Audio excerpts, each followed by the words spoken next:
what kinds of personal experiences can y'all talk to us about when it comes to purity culture? I know we've been looking at all of this from sort of a mile up, but I'm very interested to hear about your own personal day-to-day challenges and what those might look like at this phase of life. You want to go first?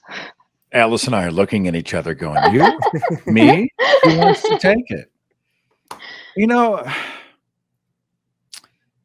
I came out of everybody cover up.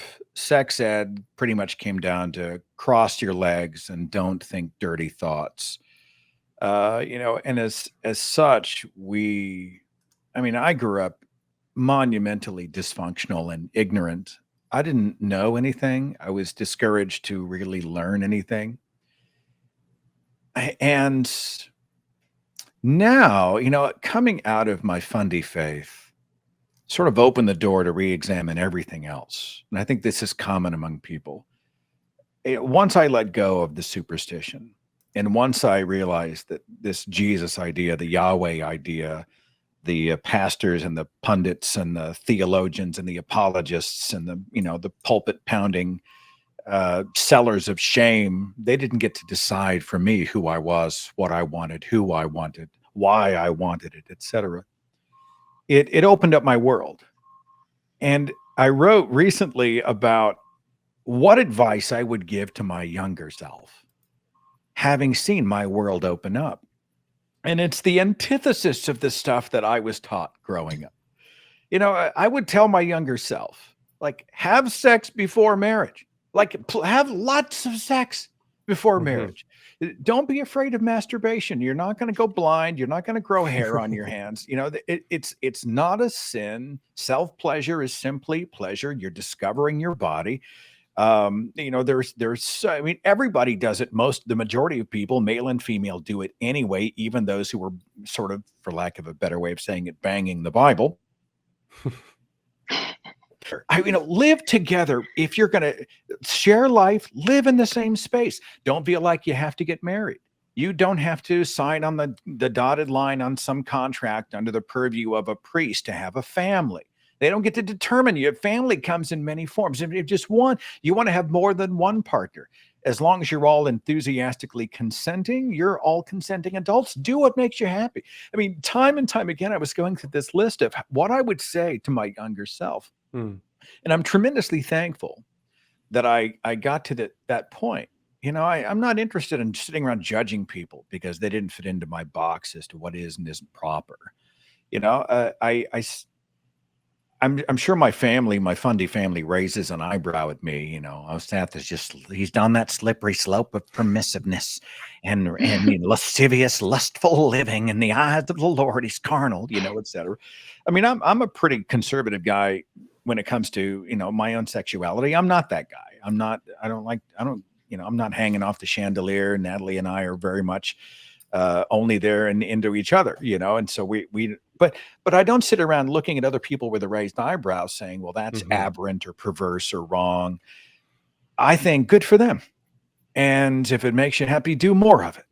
And man, it feels so good to have come to that place in my own life. It's freeing to not sit around trying to judge and shame people for who they are. I think, accepting and embracing and celebrating the wide spectrum, the diversity of the human condition, including sexually, that's an amazing place to be. And I'm thankful for it. Oh, Seth, that was beautiful. I like the framing of like what you would tell your younger self. I think for me, my background was like I already shared earlier, very much the I kiss dating goodbye type of purity culture. And I was deeply committed to it. And anyone who's seen me on any other thing or read my book or knows me, like I've been pretty open about it. That type of purity culture for me led to an arranged betrothal when I was 17. And I was so chaste. I'd never held hands with a guy or kissed a guy. And because I was so confident and trusting that God was going to reward my fidelity and faith with this epic romance that he had planned for me. And that didn't happen. The guy that I was betrothed to, I did not feel romantically toward. And so that was honestly like my deconversion is because of purity cultures. Purity culture is a big part of my story. And I'll try to keep it succinct here. But for me, I do largely feel that I luckily came out of it relatively unscathed. Um, I've it When I broke off my betrothal, I became what I would now refer to as like a progressive Christian, but at the time I didn't even call myself a Christian. I became a follower of Christ. But my fear of hell was still very real, and my relationship with God was still a one-way street, but it was there. On my end, I was still very much a believer. And I did start having sex. And funnily enough, it wasn't until I lost my faith in God altogether that I started having triggers around sex.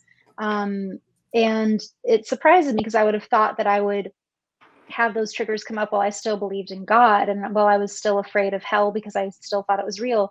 But all the programming and all those delayed reactions that I should have been feeling while I was still a Christian around sex didn't hit me until after I lost my faith completely, where sex would trigger anxiety attacks in me. It like I would find myself needing to read my Bible to calm down the racing of my mind. And what I would do is I would remind myself that Jesus never himself spoke against premarital sex, Mm-hmm. at least straight sex in the New Testament Bible. And so that seemed, that gave me comfort.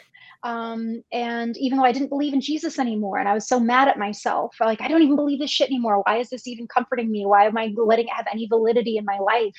But it helped the anxiety to stop, and I was so desperate for anything that would help my anxiety to stop. And now I can look back with a chuckle and be like, oh, it makes sense. Of course, sex was one of my biggest triggers because that was the biggest focal point of being a good Christian in the way that I grew up. You know, it was all about, it was so much more important to be sexually pure than to give to the poor, you know, than to practice any of the other things that people like to say Jesus preached, at least the good parts. And so it makes utter sense to me now that, like, oh, of course that was the thing that tripped me up. And of course it makes sense to me that going back to the word, oh, I can't believe I just said that, but going back to the Bible calmed me down. I don't do that anymore. I don't have triggers really around sex anymore. And yeah, like I think I'm one of the lucky ones. The more people I talk to, I hear their stories. Like, I think I feel insanely grateful that my life panned out the way it did. And I certainly have other triggers and traumas, but I'm very grateful that I fortunately don't have too many sexual traumas, religiously related or otherwise, that I've had to really work through. Sure.